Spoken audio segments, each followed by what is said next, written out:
Hello, my name is Sean Hoyt, and this is my presentation on robotic object tracking through a shape classifier. So the problem that I worked on in this project was essentially be able to use image processing to identify moving objects potentially from a robot's perspective, and to be able to follow the objects that you specifically want to track. Robots need to be able to have a method to interact with moving objects in the world. If you want to get them to be more advanced and to have better capabilities, they're going to need to be able to interact with more than things that are right in the spot that they're expecting them to. Let's see. If you're following just the shape itself, you're going to get some very shaky movement. That's kind of a prop with tracking. You have this issue of if you're just following exactly where you believe the object is, you're going to get a very distorted track. And so you need to have a method to be able to smoothly follow this, so that way you're not damaging, say, the motors or other components on the robot that are trying to follow this object, and keep it from jerking back and forth, and instead keep it in one fluid movement. And then the robot needs to be able to identify which objects it is capable of interacting with and which objects it is not capable of interacting with. A lot of this is, let's say your robot is designed to only catch balls. This means that you need to design your tracker to be able to follow only balls, and any other moving object you ignore. So this kind of issue does already currently exist in several different forms. One of the forms is in facial recognition. You'll notice on even your iPhone now with the camera app that you're able to aim it, and it's able to identify your face, and whenever you move it around, it can focus on where your face is, or whatever you want to focus, whatever you tell it you're trying to focus on. This is also used in some webcams and other such things, where you have like a box that'll follow around the face of the person that's trying to track, which is the camera in a way is trying to focus on that specific object. And in these forms, you have Kalman filtering that's being done to smooth the track and to get rid of noise in where the camera may be reading it wrong, or you get a bump and kind of distorts the camera. It allows for a nice smooth track instead of it being very shaky. Another thing that has been done that kind of segues into this project is shape recognition. And this is one of the common ways of doing this is using a Bayesian classifier. One example I found was using one of these Bayesian classifiers to identify a skeleton, identify which skeleton fits into a contour that has been provided to you. So it does a check to see, well, which one has the best fit distance to the contour and which makes sense versus others.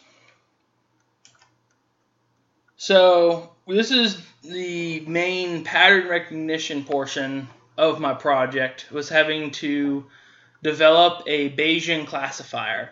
So you can see here the proper formula for the Bayesian classifier, where the probability of a given class given X, which is whatever value you are measuring, is dependent on the prior values of that probability of that class, the likelihood, which is the probability of that value given what the class is, and then the evidence, which is, in the case that I used, is actually a sum of the different classes that it could potentially be.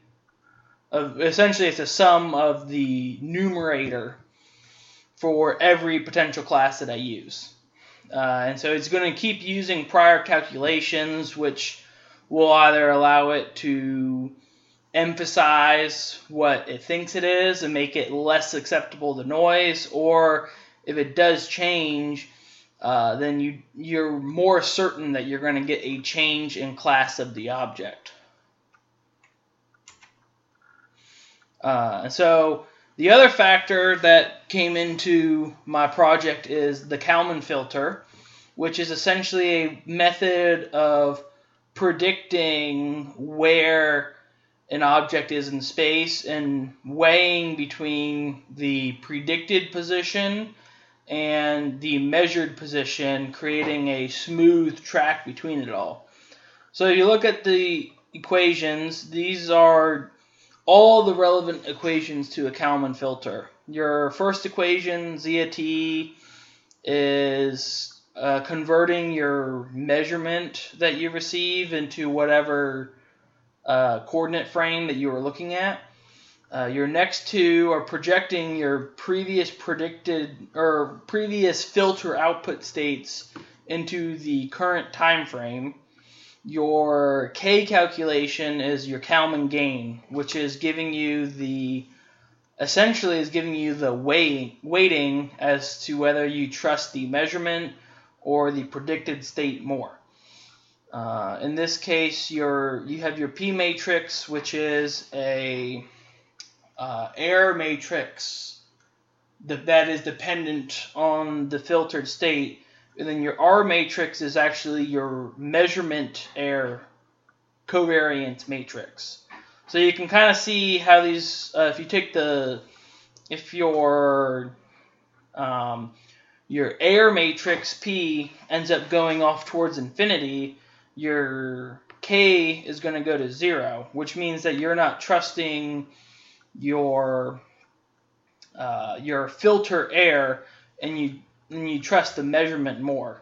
And so that if both of your P's go off to infinity, your K is going to be 0. And it'll be, if your R goes off to infinity, which is saying you don't trust your measurement, then your K is going to be 1. And you can kind of look at this, the size of this K to determine how much you trust the measurement. So here, your X hat is your filter output, and you take your previous output and then add your Kalman gain times your measurement and this is your predicted state from your last filtered output, and then transformed into whatever unit frame you're in. And then you do the same with your error matrix down here to continue calculating that. So the experiment that I performed here was categorizing a disc versus a ball. The setup was I had a webcam, and I threw these objects from behind the webcam away from it, and it would identify which object it was as it went further down the throwing range. The two factors that I looked into while trying to classify what it should be was the ratio of area to perimeter, which is taking the blob that comes up, which I'll show you later on, and determining the area of the blob and the perimeter of the blob, and then taking that ratio. And then the other factor that I looked at is the orientation of the major axis, which is taking the angle of the major axis from the x-axis and then determining which object it should be. So here are the probability density functions that I used for the classifier. The blue represents the ball, and the red represents the disc. So you can kind of see that in the ratio term that the ball is actually very dependent on the ratio of these two values, and it ends up being a relatively low value, whereas the disc is not dependent on that, which in a way makes sense because you can throw the disc at different angles, and these different angles end up getting kind of picked up with the shadow. And so it's going to be a little bit more inconsistent and not be like one spherical, equal size shape the entire time that is being read.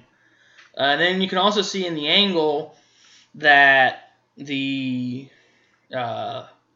disk is more likely to be parallel with the x-axis, which makes sense that the major axis, which is the longer of the two axes of the blob, is going to be closer to being parallel with the x-plane because of how a disk flies, whereas the ball is more likely to be perpendicular because the part of gravity pulling the ball down, as well as the shadow that gets picked up by the camera, ends up making a more elongated shape for the ball. This data, the values for these PDFs were determined by videotaping both objects being thrown at separate times and then extracting this data and then calculating the mean and the standard deviation of each. So here we can see kind of the output of of tracking the disk. So you can kind of see what the blobs look like from the disk and from the ball. You can see they're definitely different. And you can see that I have a yellow box that went around the disk, but none that went around the ball. So it accomplishes correctly. Here's the other example where I threw the disk, it did not get tracked, and then I threw the ball, and it does get tracked. And you can even see in the image on the right that the ball does get tracked, but the disk is being ignored. So that means that can kind of show that the code is working correctly. There was one issue that we had to kind of account for, and that is some noise that occurred. So after the ball hit the blinds in the background, it created these long blobs here that end up being noise, having very high major axis to minor axis ratios, which was used to be able to eliminate these values. And then I'm going to go ahead and go over my conclusions, and then I'm going to go ahead and play a run through of the code so you can see how it works. And so overall, from what I observed, the classifier worked correctly. It would classify the disk and the ball separately. There were some issues with when the ball bounces off the ground. It sometimes gets classified as a disk for a half second, but overall it seems to work very well. There are some noise issues and with contact to the outside environment. Some improvement that could be done is to center the object on the camera with a motor tracking, which would be the end goal of this project. Having more diverse objects instead of just two, allowing it to categorize, say, what type of ball was thrown or anything like that. And then find maybe better methods that could be used in MATLAB to eliminate the noise through image processing. So here I have my MATLAB code. You can see we have the category is ball. And so now if I run the code,